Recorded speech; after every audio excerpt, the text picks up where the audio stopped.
Pot să mă răspund că e de toată poartă, nu pot să-i urmași și nu vreau să mă vină cu mâna, acum și pureți-mi vecii vecilor.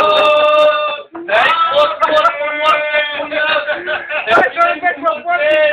și te mormântezi cu moarte creștinească, ca postulească acum și pureți-mi vecii vecilor.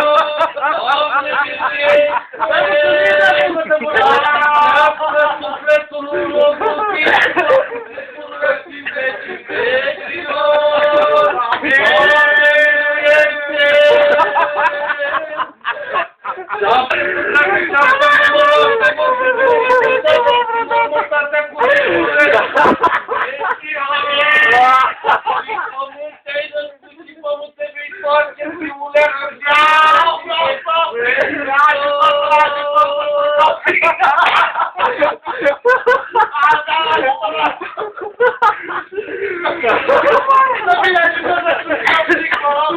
Ăla mai vomită, mă, acolo.